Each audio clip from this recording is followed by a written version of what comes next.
जी नमस्कार।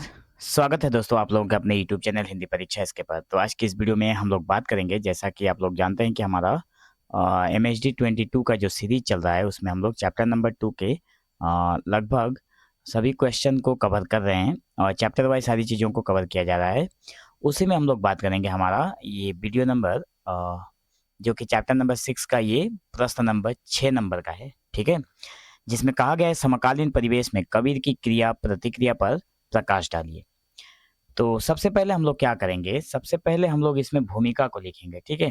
भूमिका को हम लोग सबसे पहले लिखेंगे और भूमिका के तौर पर जब लिखेंगे तो हमें लिखना पड़ेगा कि यहाँ से लिखेंगे कि कबीर की समकालीन परिवेश के प्रति प्रतिक्रिया क्रांतिकारी और बहुआयामी थी। उन्होंने अपने युग की राजनीतिक, सामाजिक, धार्मिक और सांस्कृतिक विकृतियों का गहरा विश्लेषण किया। मतलब कबीर की जो परिवेश रहा समकालीन परिवेश और उनका जो क्रांतिकारी जो सोच रहा वो बहुत बहुआयामी था। मतलब बहुत सारी बातों को लेकर बहुत मुद्दे पर बात करते थे। उन्होंने अपने युग की जो राजनीतिक, सामाजिक और धार्मिक के साथ साथ जो सांस्कृतिक विकृतियां थी, मतलब जो अघटन घट रहा था, उन सारी चीज़ों के साथ उन्होंने खुलकर विरोध किया। उन्होंने न केवल पुरानी मान्यताओं को अस्वीकार किया बल्कि एक नए समतावादी और मानवतावादी मार्ग का भी सूत्रपात किया। तो समकालीन परिवेश में कबीर की जो प्रतिक्रिया है वो कुछ इस प्रकार है जिसे हम लोग यहाँ पे निम्नलिखित बिंदुओं में समझेंगे, ठीक है? तो आप लोग ध्यान देना इस बात पे कि यहाँ पे सबसे पहले मैं थोड़ा कलर ले लेता हूँ, ठीक है? एक मिनट। यहाँ पे मैं कलर ले लेता हूँ ये वाला। तो सामाजिक सामाजिक अंतर्विरोध का जो पर्दाफाश करना था कबीर, इसकी पहले बिंदु में हम लोग लिखेंगे कि कबीर ने अपने युग के सामाजिक अंतर्विरोध के विशेषकर वर्ण व्यवस्था और जाति पाति को गहराई से समझा। मतलब कबीर ने अपने सामाजिक तौर पर उन्होंने समाज में चल रहे जो अंतर्विरोध था उनको उन्होंने समझा और जातिवादी का जो विशेष मतलब जो संकट सामने आया हुआ था उसको उन्होंने समझा और उसको गहराई से समझकर इन सारी चीज़ों पे उन्होंने विरोध उठाया।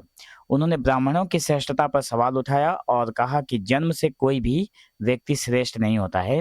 उन्होंने काजी, मुल्ला, पंडित और पुरोहित जैसे धार्मिक पाखंडियों के मुखौटे उतारे जो दान दक्षिणा के माध्यम से जनता का शोषण कर रहे थे, ठीक है? आगे की अगर हम लोग बात करें तो जिसमें धार्मिक आडंबरों का खंडन करते हैं कबीर, कहते हैं कि कबीर ने सिद्धों और नाथों के वाज्याचारों जैसे मतलब सिद्ध और नाथ जो पंथी हुए उनमें उनकी बाहरी दिखावा जैसे शरीर पर राख मलना और जटा बढ़ाना तीखा विरोध किया। कबीर ने इन सारी चीज़ों के बारे में तीखा विरोध किया। इस तरह उन्होंने हिंदू धर्म की मूर्ति पूजा, हिंदू धर्म में भी उन्होंने क्या किया, हिंदू धर्म में उन्होंने मूर्ति पूजा के ऊपर सवाल उठाए। तीर्थ यात्रा, व्रत आदि करने को उन्होंने कहा कि ये सारी की फालतू चीज़ें हैं। मुसलमानों के बारे में कबीर ने कहा कि रोजा नमाज की भी कड़ी निंदा की उन्होंने और कहा कि ये सबसे बाहरी दिखावा है। उनका मानना था कि बाहरी दिखावे से ईश्वर की प्राप्ति नहीं हो सकती। आगे की अगर हम लोग पॉइंट में बात करें तो राजनीतिक विकृतियों का विरोध इसमें हमें देखने को मिलता है। तो कबीर ने प्रत्यक्ष रूप से राजा और राजनीतिक घटना का उल्लेख नहीं किया। उन्होंने प्रत्यक्ष रूप से कुछ भी नहीं किया, सब कुछ उन्होंने परोक्ष रूप से किया, ठीक है? लेकिन उनकी रचनाओं में शासकों के मिथ्याभिमान और उनकी धार्मिक सामाजिक कट्टरता का संकेत मिलता है। उन्होंने सामाजिक अस्थिरता और कठोर दंड व्यवस्था पर भी अपनी प्रतिक्रिया दी। उन्होंने सिकंदर लोदी की नीतियों का भी विरोध किया था। सिकंदर लोदी जो कि लोदी वंश का शासक था, उसके जो नीति थे उसके ऊपर भी कवि ने बहुत तीखा विरोध किया, जिसने उन्हें प्राण दंड देने का प्रयास किया था। यहाँ पर सिकंदर लोदी ने कबीर को प्राण दंड देने का प्रयास किया था लेकिन वो भी असफल रहे, ठीक है? उसके बाद है अवतारवाद का अस्वीकार। कबीर ने हिंदू धर्म में प्रचलित जो अवतारवाद था, हिंदू धर्म में अवतारवाद प्रचलित मान्यता है कि भगवान जो है अवतार लेते हैं। कबीर ने इसको पूरी तरह से नकार दिया। उन्होंने दशरथ पुत्र राम और कृष्ण की लीलाओं का काल्पनिक बताया। कबीर ने कहा कि दशरथ के जो पुत्र हैं राम और कृष्ण की जो लीलाएं हैं ये सभी के सभी एक मनगढ़ंत कहानी है।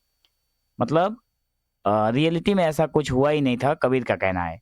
यह एक अत्यंत क्रांतिकारी कदम था क्योंकि अगर आप किसी भी समाज में रहते हो और उसी समाज में रहने वाले धर्म के खिलाफ अगर आप कुछ कहते हो तो ये क्रांतिकारी ही है। अगर कोई कहे कि भगवान राम ने जन्म नहीं लिया था और कृष्ण ने भी जन्म नहीं लिया था, अवतार लिया था या फिर कुछ भी ये लोग है ही नहीं, तो कौन मानेगा इस बात को। तो कबीरदास ऐसी ही बातें कहते थे क्योंकि यह तत्कालीन धार्मिक मान्यताओं के नींव पर सीधा प्रहार था। उस समय का ये धार्मिक मान्यताओं पर उन्होंने तीखा प्रहार किया था। अगला हमारा कड़ी है लोक भाषा का प्रयोग। इन्होंने कबीर ने अपनी वाणियों को जन जन तक पहुंचाने के लिए क्या किया, लोगों की भाषा में लोगों की भाषा को सहारा बनाया और लोगों की भाषा में ही सारी चीजों को लोगों तक पहुंचाई। उन्होंने संस्कृत और फारसी के बजाय सदुकड़ी भाषा का प्रयोग किया जिसमें हिंदी की विभिन्न बोलियों का मिश्रण था। यह कदम धार्मिक ज्ञान को पंडितों और मुल्लाओं के एकाधिकार से मुक्त करने में सहायक हुआ था। आगे की जो बिंदु है उसमें अगर हम लोग बात करें तो साहसिक और निर्भीक व्यक्तित्व है, जिसमें कहा जाता है कि नाभादास जो कि हिंदी के एक कवि हैं, उन्होंने भक्तमाल में कबीर के अक्कड़, दृढ़ और आक्रामक व्यक्तित्व का चित्रण किया है। मतलब नाभादास द्वारा लिखित जो भक्तमाल है उसमें नाभादास ने कबीर के अक्कड़पन को दिखाया है कि कबीर कितने दृढ़ प्रकृति के इंसान थे। कबीर ने बिना किसी भय के अपने विचारों को व्यक्त किया और वर्णाश्रम और शास्त्र सम्मत मर्यादाओं को खुलेआम निंदा की। वर्णाश्रम का मतलब हो गया वर्ण पर आधारित जो श्रम है उस पर भी कबीर ने विरोध किया था। हिंदू मुस्लिम समन्वय का प्रयास यहाँ पे अगर देखें हम लोग इस कड़ी में क्या कहा गया है कि कबीर ने हिंदू और मुस्लिम दोनों को अपने अपने पाखंडों के लिए लताड़ा और उनके बीच समन्वय स्थापित करने का प्रयास किया। मतलब कबीर ने चाहे हिंदू हो मुस्लिम हो सबको कबीर ने एक साथ ही धोया है और कबीर चाहते थे कि सभी के बीच में समानता बनी रहे।